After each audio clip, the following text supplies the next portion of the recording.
Et laissez-moi vous dire, quelqu'un qui commence à être avec 5 filles, 2, 3, 4, 5 filles, un jeune, laisse, tu ne vas pas réussir dans ta vie. Pour réussir, il va falloir que tu abandonnes un certain nombre de choses. Surtout si tu es jeune. J'entends plusieurs jeunes dire, je veux devenir riche, je veux réussir dans ma vie, je veux atteindre un certain niveau, j'ai envie de prospérer.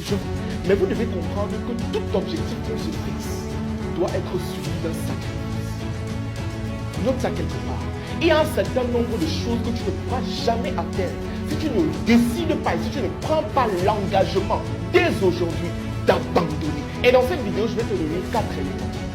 4 éléments que tu dois abandonner pour réussir en tant que jeune.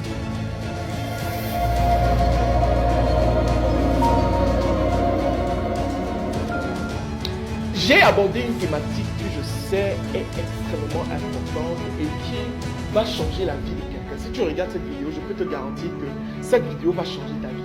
Dans tout ce qu'on fait dans la vie, il y a ce qu'on appelle le prix à payer. D'accord? Si je veux devenir riche, je dois me demander quel est le prix à payer. La toute première chose que tu dois abandonner, si tu es un jeune qui veut réussir, c'est les boîtes de nuit et les distractions inutiles. D'accord? Si tu es un jeune, tu dois comprendre que là où tu te trouves influence tes actions. D'accord? Les gens vont me dire non, Franck, il faut qu'on se distraie de temps en temps. Je n'ai pas motivé pour me distraire. D'accord? Mais quel est le prix de cette distraction sur les objectifs que tu veux?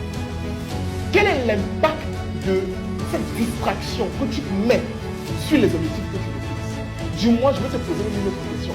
Quelle est la priorité actuelle?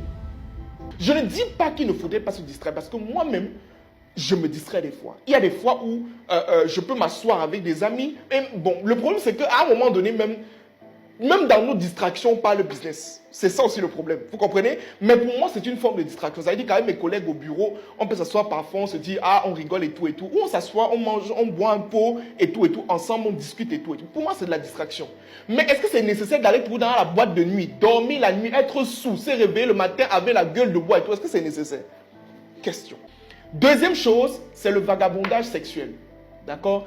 Ça, c'est une chose qui de plus en plus est mis en avant dans notre société et qui m'écoeure de plus en plus. Vous n'allez pas traverser une vidéo, ça veut dire que vous n'allez pas scroller, d'accord, sur votre téléphone sans voir une vidéo d'une fille qui est dénudée. Vous serez à gauche, à droite et laissez-moi vous dire, quelqu'un qui commence à être avec 5 filles, 2, 3, 4, 5 filles, un jeune, laisse, tu ne vas pas réussir. Parce qu'il n'y a pas quelque chose de plus destructeur que le fait de distiller ou alors de rejeter son énergie sexuelle de gauche à droite. Laisse les femmes. C'est moi qui te dis. Trouve une femme, mais laisse les femmes. D'accord? Trouve une femme avec qui tu vas cheminer. Demande à Dieu de te montrer ta femme. Demande et il va te montrer. D'accord? Dès que tu demandes à Dieu de te montrer ta femme, dès qu'il te montre, reste avec elle jusqu'à la fin. Ne pars pas à gauche, à droite. Tu vas perdre ta vie pour rien. D'accord? Ça, c'est la deuxième chose, le vagabondage sexuel. La troisième chose, c'est tout simplement les dépenses pour prouver. Voilà, quand on est jeune et qu'on n'a pas compris que l'argent doit être investi, laisse-moi te dire, tu n'avances pas. Tu es dans les dépenses pour montrer aux gens que tu as. Moi, par exemple, si vous me voyez acheter un téléphone comme celui-ci, là, par exemple, j'ai quoi? J'ai le 13 Pro Max. D'accord? Si vous me voyez acheter ce téléphone, c'est parce qu'en amont, j'ai gagné peut-être 4 fois la somme de ce téléphone. Est-ce que vous comprenez ce que je suis en train de dire? Pour vous faire comprendre, et d'ailleurs même que c'est un outil de travail. C'est un outil de travail. Ce n'est pas, je veux dire, ce n'est pas un téléphone pour filmer, pour snapper. Non, c'est un outil de travail. D'accord? Et tant que je n'atteins pas l'objectif, et il faut comprendre que j'ai déjà récupéré l'argent de l'achat de ce téléphone. C'est comme ça qu'il faut fonctionner. Mais quand l'iPhone 16, je pouvais acheter l'iPhone 16. Je peux même acheter l'iPhone 16. J'ai décidé d'acheter l'iPhone 16 demain, j'achète. D'accord? Mais est-ce que c'est nécessaire?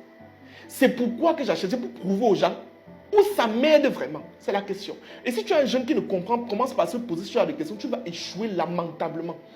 Un jeune doit commencer déjà à penser investissement. Il me faut même un terrain. Oui, tu commences à réfléchir comme ça qu'il me faut un terrain. Donc d'accord, je peux investir dans le e-commerce, je peux investir dans tel. C'est comme ça qu'on réfléchit. D'accord? Et le quatrième point, le quatrième élément que tu dois abandonner, c'est tout simplement je veux dire quoi? L'entourage négatif. D'accord? Les amis, ce n'est pas avec tous les amis que tu vas continuer. D'accord? Mon frère, en fait, ce n'est pas avec tous les amis que tu vas avancer. D'accord? Moi, je me rappelle, il y avait une période où j'avais plus de 15 amis. Oui, mais aujourd'hui, j'en ai peut-être deux ou trois. D'accord?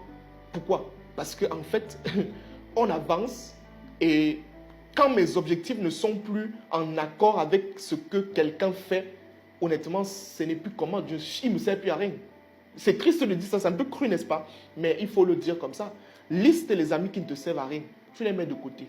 Je sais que c'est dur de dire ça, mais il le faut.